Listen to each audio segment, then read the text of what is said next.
Hello दोस्तों, स्वागत है आपका आपके पसंदीदा यूट्यूब प्लेटफॉर्म नोट्सबुक आईएएस में।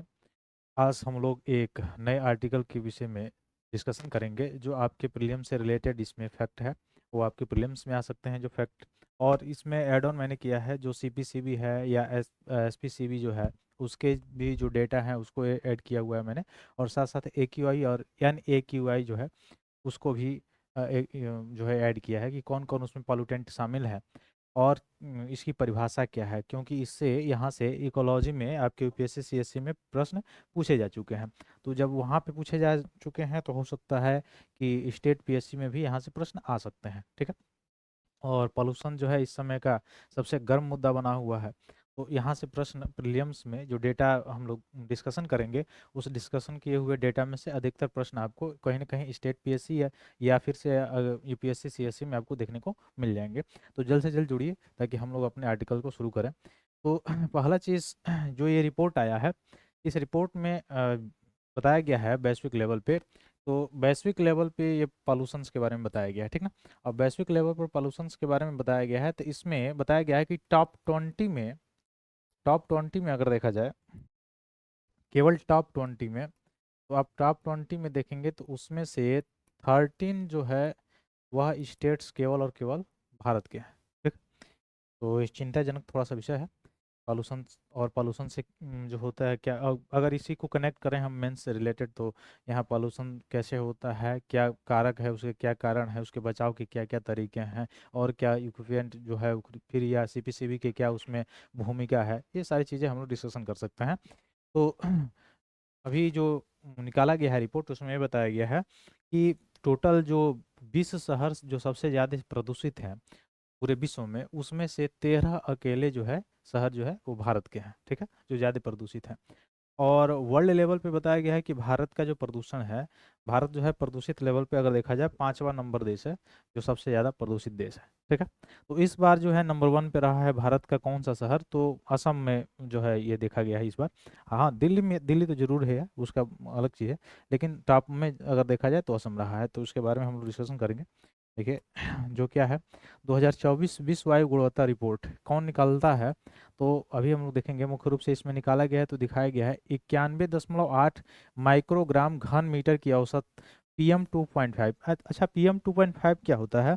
पार्टिकुलेट जो मैटर होते हैं, जैसे आप देखे होंगे पार्टिकुलेट मैटर, आप समझ रहे होंगे क्या? जैसे पार्टिकुलेट मैटर का मतलब, जैसे आप खुले वायु में अगर खड़े हैं, खुले वायु में खड़े में हैं तो ऐसा मतलब छोटे छोटे कण जो वायु में मतलब घुलनशील है, वह ऐसे आपको दिखाई नहीं दे रहे हैं स्पष्ट रूप से, लेकिन अगर आप खड़े हैं तो आपके शरीर पे या आपके कपड़ों पे गिर रहा है, उसके बावजूद जब वो इकट्ठा होता है तो आपको दिखाई देता है। तो पॉल्यूटेंट जो होते हैं, जो पीएम यानी पार्टिकुलेट मैटर 2.5, यानी इतने छोटे कण हैं, यानी पॉल्यूटेंट के वो इतने छोटे कण हैं जिसको नग्न आंखों से आप ऐसे देख नहीं सकते हैं। जैसे आप देखे होंगे, एग्जाम्पल रूप में अगर मैं बताऊं, जो जैसे अगर आपका व्हीकल्स है, कोई व्हीकल्स है, उस व्हीकल्स को अगर आप वायु में, खुले वायु में, स्वच्छ अगर उस वायु में रखते हैं और रखने के कुछ समय पश्चात, 1 घंटे आधे घंटे के पश्चात, उसमें अगर ज़्यादा मात्रा में उसको उसके ऊपर कोई पॉल्यूटेंट का परत चढ़ा हुआ दिखाई देता है तो समझिए कि वह PM2.5 की मात्रा उस वायु में घुलनशील है। वैसे ही एक होता है PM10, यानी पार्टिकुलेट मैटर 10। तो पार्टिकुलेट मैटर जो 10 होता है वह उससे P2.5 से थोड़ा सा बड़ा होता है। ठीक है।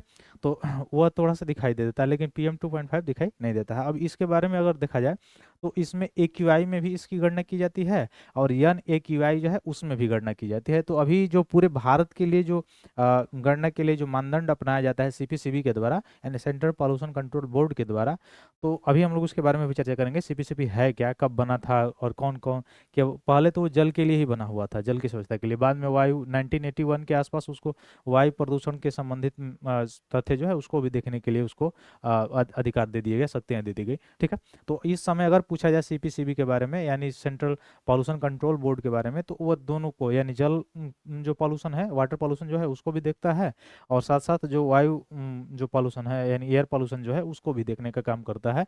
तो सबसे पहले जब बना था सीपीसीबी जो है, सेंट्रल पॉल्यूशन कंट्रोल बोर्ड जो बना था उस समय 1974 के आसपास। तो 1974 में जब जब बना था, जब इसका सृजन किया गया था। और एक चीज़ और याद रखिएगा कि कैसा निकाय है, तो वैधानिक निकाय है, ठीक ना, स्टैट्यूटरी बॉडी है, यहाँ से प्रश्न आ सकते हैं। तो स्टैट्यूटरी बॉडी मुख्य रूप से जो वैधानिक आयोग है 1974 में ये बना था, और उस समय जो बना था केवल वाटर पॉल्यूटेंट के मुख्य रूप से पॉल्यूशन से संबंधित बना हुआ था, शक्तियाँ दी गई थी इसको, ठीक है।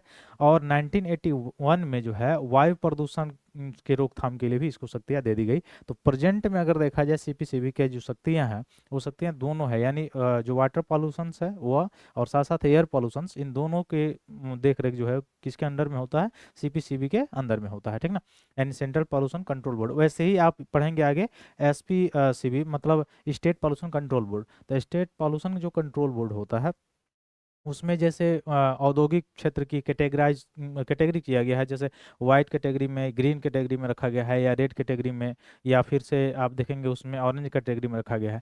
तो उसमें वाइट कैटेगरी में अगर आप जैसे इंडस्ट्रीज आपका है तो उसमें आपको अप्रूवल लेने की जो है स्टेट पॉल्यूशन कंट्रोल बोर्ड से अप्रूवल लेने की ज़रूरत नहीं होती है।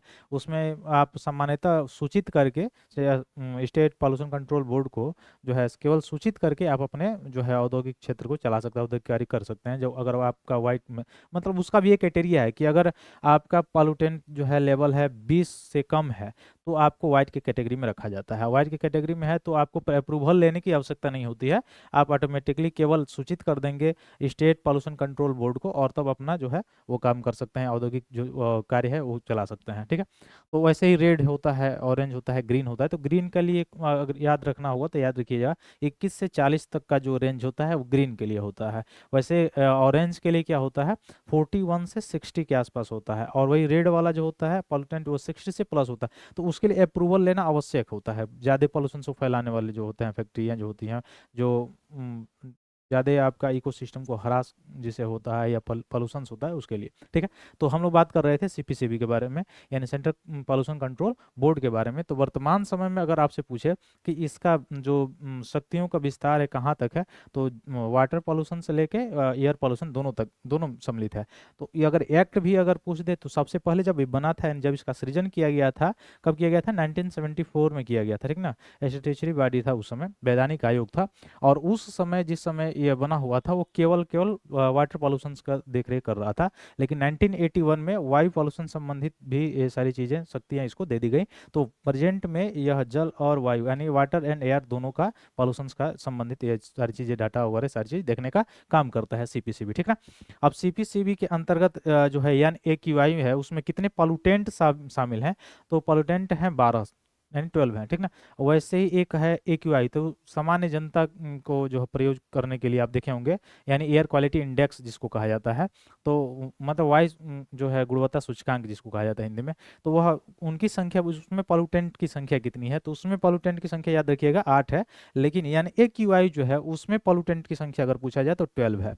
तो 4 जो है इसमें डिफरेंस आ रहा है, 4 जो है पॉल्यूटेंट के डिफरेंस आ रहा है। तो उसमें कौन कौन ऐसे पॉल्यूटेंट हैं जो एक्यूआई में नहीं है लेकिन यानी एक्यूआई में है, तो उसमें आप देखेंगे तो उसमें एक तो हो गया आपका आर्सेनिक हो गया, एक निकल हो गया, ठीक है, एक बेंजीन हो गया, और बेंजीन जो अम्ल है इससे रिलेटेड जो है 4 पॉल्यूटेंट जो है वो उसमें नहीं है, यानी एक्यूआई में नहीं है यानी एक्यूआई में है। तो इससे रिलेटेड प्रश्न भी पूछा जा चुका है एक बार यूपीएससी में, ठीक। तो इसको याद रखिएगा। तो सीपीसीबी से संबंधित है। तो वायु गुणवत्ता जो है रिपोर्ट निकाली गई है, विश्व वायु गुणवत्ता रिपोर्ट, इसमें 2024 में क्या बताया गया है कि 91 माइक्रोग्राम घन मीटर की औसत PM2.5 अब 2.5 आप समझ गए होंगे क्या है, ठीक है। तो हाँ मतलब गांव की भाषा में अगर कहा जाए कि जो धूल मिट्टी जो है हवा में मिक्स हो गई रहती है और दिखाई नहीं देती है, और वो जब आप बाहर निकलते हैं तो आपके व्हीकल से आपके शरीर पे पड़ती है, तो वो 2.5 है। इवन श्वसन के माध्यम से भी आपके शरीर में तो जाती है, जब वहाँ पे पड़ रही है तो इवन श्वसन के माध्यम से तो जाएगी ही जाएगी, शरीर में फेफड़ों पे जाएगी। तो उससे टीबी जैसे बीमारियाँ, दामा जैसे बीमारियाँ, ये सारी चीज़ें भी होने की चांसेस पॉल्यूशन से, क्योंकि 2.5 ज़्यादा मिला रहेगा एयर में तो एयर ज़्यादा क्या होगा, पॉल्यूशन उसमें रहेगा ज़्यादा, ठीक है। तो इसमें बताया गया है कि 91.8 माइक्रोग्राम घन मीटर की औसत से PM 2.5 सांद्रता के साथ दिल्ली जो है दुनिया का सबसे प्रदूषित राजधानी शहर बना हुआ है, ठीक है। और ये कोई नया बात तो है नहीं, आपको पता भी है। इससे पहले भी यह रिपोर्ट आया था, वर्ल्ड एयर क्वालिटी रिपोर्ट 2024 है ये। इससे पहले भी 2023 वाले में भी बना हुआ था, 2022 वाले में भी बना हुआ था, ठीक है। तो अगर देखा जाए राजधानी में, अगर आपसे पूछे कि राजधानी में कौन है, विश्व की ऐसी कौन सी राजधानी जो सबसे ज़्यादा पॉल्यूटेंट है, पॉल्यूशन से पीड़ित है, तो वो कौन सा है, दिल्ली है, ठीक ना। तो राजधानी के स्तर पर देखा जाए तो यह है। लेकिन अगर देखा जाए टोटल विश्व में कितने जो है प्रदूषित शहर हैं, तो ये बताया गया है इसमें, इस रिपोर्ट में टॉप 20, मुख्य रूप से 20 शहर हैं, और 20 पूरे विश्व पर ग्लोबल लेवल पे। और इस 20 शहर में यानी 20 शहरों में से 13 शहर जो हैं और केवल केवल कहाँ के हैं, भारत के हैं, ठीक है, भारत के हैं। इसमें से सबसे ज़्यादा प्रदूषित वो कौन है, तो प्रदूषित असम के, ठीक है, असम का आगे हम लोग अभी देखेंगे, असम में है, ठीक है। लेकिन राजधानी के रूप में अगर पूछा जाए तो दिल्ली दुनिया का सबसे ज़्यादा प्रदूषित राजधानी है, राजधानी के संदर्भ में अगर पूछे तो, ठीक। तो जैसे इसके लिए अभी गवर्नमेंट ने यह लॉन्च किया था, क्या, AQMX, ठीक ना, यानी वायु गुणवत्ता प्रबंधन विनियम मंच लॉन्च किया गया था, जलवायु और स्वच्छ वायु गठबंधन के द्वारा लॉन्च किया गया था। International day of clean air for blue sky के दौरान इसको लॉन्च किया गया, किसको, AQMX। तो इसको थोड़ा सा याद रखिएगा, AQMX को एयर क्वालिटी मैनेजमेंट जो है या रेगुलेशन है, AQMX। तो किसके द्वारा किया गया है, तो CCAC के द्वारा किया, जलवायु और स्वच्छ वायु गठबंधन के द्वारा ऐसा किया गया है। और कब किया गया है, international day of clean air for blue sky के दौरान इसको लॉन्च किया गया है, ठीक है। इससे संबंधित अगर थोड़ा सा तथ्य हम लोग देखें तो international day of clean air for blue sky का आयोजन कौन कर रहा था, UNEP कर रहा था, यूनाइटेड नेशन इन्वायरमेंट प्रोग्राम, ठीक ना। अच्छा, एक UNEP और साथ में WMO, अच्छा WMO तो बना पहले था, IMO नाम था इसका, 1950 में इसका नाम जो है चेंज करके WMO रखा गया। ये दोनों मिलकर 2007 में एक गठबंधन करके एक जो है संगठन बनाए थे। संगठन का नाम आपको पता है, IPCC, ठीक ना। तो IPCC, इंटरपोल क्लाइमेट चेंज से संबंधित 2007 में किसके द्वारा बनाया गया है, याद रखिए, UNEP और WMO के द्वारा, ठीक। तो यह international day of clean air for blue sky का आयोजन किसके द्वारा किया गया था, UNEP के द्वारा किया गया था, ठीक ना। और इस वर्ष आयोजन हुआ था जिसमें यह रखा गया था थीम, स्वच्छ वायु में अभी निवेश करें, यानी invest in clean air now, यही इसका मुख्य रूप से क्या था, तो यह थीम थी इसकी, तो इसको याद रखेंगे। CCAC के गठन के बारे में अगर बात किया जाए, क्लाइमेट एंड क्लीन एयर जो है कोलेशन जो है, इसका मुख्य रूप से अगर गठन की बात किया जाए तो 2012 में UNEP के नेतृत्व में किया गया था। और 160 से अधिक सरकारों के अंतर सरकारी जो है संगठन इसमें शामिल हैं, और गैर सरकारी संगठन NGO भी इसमें शामिल होते हैं, जो स्वैच्छिक साझेदारी आधारित इसमें गठबंधन है, ठीक ना। भारत इसमें शामिल है कि नहीं है, तो भारत 2019 में इसमें शामिल हुआ, ठीक ना। तो याद रखिएगा, जो भारत है वो कब शामिल हुआ है इसमें, 2019 में। ये बना कब था, 2012 में, किसके द्वारा, UNEP के द्वारा। कितने देश हैं, 160 से अधिक देश इसमें शामिल हैं, ठीक। अब इसमें अल्पकालिक किंतु शक्तिशाली जलवायु प्रदूषक, देखिए कुछ पॉल्यूटेंट में भी दो तरह के पॉल्यूटेंट होते हैं। एक पॉल्यूटेंट जो होता है, अच्छा पॉल्यूटेंट इनके चलते ग्लोबल वार्मिंग भी बढ़ रही है, या फिर से ग्रीन हाउस गैस जो इफेक्ट होता है वह भी होता है। तो दो तरह के होते हैं, एक तो कुछ ऐसे पॉल्यूटेंट होते हैं जो वायुमंडल में कम समय तक रहते हैं लेकिन बहुत ज़्यादा विनाशकारी होते हैं, और एक ऐसे पॉल्यूटेंट होते हैं जो वायुमंडल में बहुत ज़्यादा समय तक रहते हैं लेकिन उनका जो है जो ये दर है विषाक्त का वो थोड़ा सा कम होता है, ठीक ना। तो इसमें बताया जा रहा है कि अल्पकालिक किंतु शक्तिशाली जलवायु प्रदूषक कौन है, मीथेन हो गया, CH4, ठीक है। और धान की खेती, हाँ बिल्कुल, वहां से निकलते हैं मीथेन। ब्लैक कार्बन हो गया, फिर हाइड्रोफ्लोरोकार्बन HFCs हो गए, या ट्रोपोस्फेरिक ओजोन। ट्रोपोस्फेरिक ओजोन जो है यानी O3, ये कहाँ पे है, यह ओजोन समताप मंडल वाला नहीं है, ट्रोपोस्फेरिक है, यानी क्षोभ मंडल वाला है। तो क्षोभ मंडलीय जो ओजोन है उसकी बात किया जा रहा है, वो प्रदूषक होता है। तो उसमें कमी लाने के लिए, प्रदूषक तत्व जलवायु परिवर्तन और वायु प्रदूषण दोनों को बढ़ावा देने के लिए यह का गठबंधन शुरू किया गया था, CCAC। तो CCAC जो है याद रखिएगा, ये 2012 में गठन किया गया था UNEP के द्वारा, और इसने लॉन्च किया है, AQMX लॉन्च किया है, ठीक है अभी। और इसमें जो इसका थीम था, स्वच्छ वायु में अभी निवेश करें, 2019 में भारत इसमें शामिल है।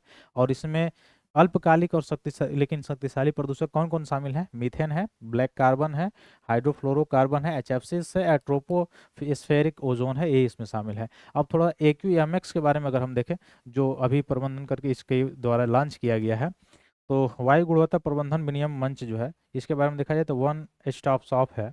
इसके तहत WHO वायु गुणवत्ता गाइडलाइंस के अंतरिम लक्ष्यों को प्राप्त करने के लिए प्रस्तावित न्यूनतम वायु गुणवत्ता प्रबंधन मार्गदर्शन और अन्य सहायता प्रदान इसके द्वारा किया करेगा WHO। और CCSE क्लीन एयर फ्लैगशिप का एक घटक है। कौन? तो AQMX, ठीक ना। तो UNEA संयुक्त राष्ट्र पर्यावरण सभा इसके संकल्प के कार्यान्वयन में योगदान ये देगा, ठीक ना। और इवन ये जो 6वां इसका संकल्प जो सत्र था वो 10 वायु गुणवत्ता में सुधार लाने के लिए वायु प्रदूषण के क्षेत्रीय सहयोग बढ़ाने पर यह मुख्य रूप से केंद्रित था। तो ये यहाँ से जो इम्पोर्टेंट जो फैक्ट थे वो जरूरी थे। अब कुछ और इम्पोर्टेंट फैक्ट्स जो है वह आपके एग्जाम के लिए जो यहाँ से पूछे जा सकते हैं। जैसे WHO से संबंधित पूछा जाए कि वायु गुणवत्ता दिशा निर्देश क्या है WHO का, तो यह क्या है? वायु प्रदूषकों के उत्सर्जन की उच्चतम सीमा का निर्धारण करने वाले जो साक्ष्य आधारित सिफारिशों का एक सेट बनाया हुआ है WHO। अब इसमें आप देखेंगे तो क्या क्या शामिल है, तो WHO के वायु गुणवत्ता दिशा निर्देश जो है, गाइडलाइंस है, उसमें कौन कौन से प्रदूषक शामिल है? तो PM मैटर्स जो है, अब पार्टिकल मैटर्स का मतलब जो मैंने बताया अभी दो तरह के होते हैं, एक 2.5 है और एक 10 है, ठीक ना। तो PM 2.5 एंड PM 10 ये दो तरह के पॉल्यूटेंट इसमें शामिल हैं। फिर ट्रोपोस्फेरिक जो ओजोन है वह, यानी क्षोभ मंडली जो ओजोन गैस है वो भी प्रदूषक का काम करता है। समताप मंडली वाला नहीं करता है, या पढ़े भी होंगे वहाँ पे भूगोल में, इसलिए मैं वहाँ पे नहीं जा रहा हूँ। तो पार्टिकुलेट मैटर PM जो है 2.5 हो गया, PM 10 हो गया ये, या ओजोन हो गया, या आपका नाइट्रोजन डाइऑक्साइड हो गया, या सल्फर डाइऑक्साइड हो गया, और कार्बन मोनोऑक्साइड हो गया। तो इसमें पॉल्यूटेंट के रूप में कौन कौन शामिल है WHO का भी याद रखिएगा। PM, उसके बाद से ओजोन, फिर NO2, sulphur dioxide, carbon monoxide, यानी 1 2 3 4 5 6 पॉल्यूटेंट इसमें शामिल है। किसमें? WHO के वायु गुणवत्ता गाइडलाइंस में, ठीक ना। और उदाहरण के लिए देखा जाए तो PM 2.5 का 24 घंटे का औसतन देखा जाए, यहाँ से क्वेश्चन पूछा जा चुका है, ठीक है, तो इसको थोड़ा सा अंडरलाइन कर लेंगे आप लोग। PM 2.5 का 24 घंटे का औसतन 15 माइक्रोग्राम प्रति घन से अधिक नहीं होना चाहिए, और साथ ही PM 2.5 का वार्षिक औसतन देखा जाए तो 5 माइक्रोग्राम प्रति घन मीटर से अधिक नहीं होना चाहिए। यह बहुत ही इंपॉर्टेंट फैक्ट है, यहाँ से प्रश्न पूछा जा चुका है PSC में, ठीक ना। तो PM 2.5 का 24 घंटे में कितना होना चाहिए? 15 माइक्रोग्राम घन प्रति घन मीटर से अधिक नहीं होना चाहिए, और वार्षिक औसतन रूप से PM 2.5 का देखना चाहिए तो 5 माइक्रोग्राम प्रति घन मीटर से अधिक नहीं होना चाहिए। अगर इससे अधिक है तो इसका मतलब पॉल्यूटेंट ज़्यादा बढ़ गया है, ठीक। तो यह WHO के अनुसार है, ठीक। अब वैश्विक नाइट्रस ऑक्साइड अगर देखा जाए, इसका आकलन रिपोर्ट में देखा जाए तो N2O पर केंद्रित पहली अंतर्राष्ट्रीय रिपोर्ट है, ठीक। तो N2O के बारे में थोड़ा सा अगर देखें, नाइट्रस ऑक्साइड तो क्या है? पारदर्शी, रंगहीन, गंधहीन और गैर ज्वलनशील जो है यह गैस है, और इसका एनेस्थीसिया और अन्य चिकित्सीय लाभों के लिए इसका उपयोग किया जाता है। इसको लाफिंग गैस भी कहा जाता है N2O को, नाइट्रस ऑक्साइड को, ठीक है। तो यह भी पॉल्यूटेंट है, लेकिन यह पॉल्यूटेंट इसमें कहीं नहीं आपको दिखाई देगा। नाइट्रोजन डाइऑक्साइड दिखाई देगा, नाइट्रस ऑक्साइड दिखाई नहीं देगा, ठीक है। और इसमें कार्बन डाइऑक्साइड की तुलना में वायुमंडल को गर्म करने की 270 गुना अधिक क्षमता है। किसमें? नाइट्रस ऑक्साइड में। यानी जितना कार्बन डाइऑक्साइड वायुमंडल को गर्म करेगा उससे 270 गुना क्षमता अकेले किसके पास है? N2O के पास है, नाइट्रस ऑक्साइड के पास है, ठीक है। और वायुमंडल में लगभग सबसे ज्यादा है, लगभग 114 वर्ष तक रहता है। यानी एक बार अगर उत्सर्जित हो रहा है तो वायुमंडल में सबसे ज्यादा दिन तक रहता है। और वही अभी हम लोग पार्टिकुलेट मैटर जो बात कर रहे थे WHO में, मीथेन वगैरह का, वह कम समय के लिए रहते हैं, लेकिन ज़्यादा इसकी जो है बिना वायुमंडल को गर्म करने की क्षमता ज़्यादा होती है उसके पास, ठीक ना। तो ये याद रखिएगा WHO वाला, फिर ये वाला, और फिर साथ साथ आप याद रखेंगे कि जो CPCB है, सेंट्रल पॉल्यूशन कंट्रोल बोर्ड, उसके अंडर में जो आता है 12 पॉल्यूटेंट हैं, ठीक ना, NAQI। और AQI में अगर पूछा जाएगा एयर क्वालिटी इंडेक्स में तो कितने पॉल्यूटेंट हैं? तो 8 पॉल्यूटेंट हैं, ठीक है। इसको भी याद रखिएगा। तो ये सारी चीज़ें हैं, तो कौन निकालता है ये चीज़ को याद रखिएगा। यह जो विश्व वायु गुणवत्ता रिपोर्ट 2024 या विश्व वायु गुणवत्ता रिपोर्ट कौन निकालता है? तो स्विस संगठन जो है IQ एयर नाम का एक संगठन है, इसके द्वारा प्रतिवर्ष निकाली जाती है, प्रकाशित की जाती है। तो 2024 में रिपोर्ट में मैंने पहले ही बताया आपको कौन कौन सा, तो इसमें 138 देश और क्षेत्र और प्रदेशों के 8,954 शहरों को शामिल किया गया है, और PM 2.5 को वायु गुणवत्ता डेटा पर यह रिपोर्ट निकाला गया है, ठीक ना। अब इसमें बताया गया है कि सबसे ज़्यादा प्रदूषित राजधानी कौन है? वो दिल्ली है, विश्व की सबसे ज़्यादा प्रदूषित राजधानी। ठीक, उसके बाद से टॉप 20 प्रदूषित शहरों में से देखा जाए तो 13 अकेले भारत के हैं, जिसमें से सबसे ज़्यादा प्रदूषित कौन है इस बार? असम मेघालय सीमा पर स्थित है बर्निहाट।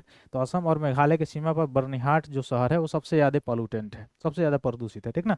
अन्य शहरों में अगर देखा जाए तो फरीदाबाद, लोनी, गाजियाबाद, गुड़गांव, ग्रेटर नोएडा, भिवाड़ी। तो दो ही फैक्ट आपको याद रखना है। विश्व में सबसे ज़्यादा राजधानी में पूछे तो दिल्ली है, और ऐसे अगर देखा जाए टॉप 20 में प्रदूषित शहरों में देखा जाए तो 13 अकेले भारत के हैं, जिसमें से सबसे ज़्यादा प्रदूषित है असम और मेघालय की सीमा पर स्थित है बर्निहाट, यह सबसे ज़्यादा प्रदूषित शहर है। ठीक ना। और ऐसे देखा जाए वर्ल्ड लेवल पे तो भारत 5वां विश्व का सबसे बड़ा प्रदूषित देश है। ठीक ना, ये बताया गया है इसमें। और वायु गुणवत्ता सूचकांक में देखा जाए तो 50.6 माइक्रोग्राम प्रति घन मीटर है, जो WHO के वार्षिक 2.5 दिशा निर्देश कितना होता है? 5 माइक्रोग्राम प्रति घन मीटर से 10 गुना अधिक है। ठीक है, मैंने अभी बताया था।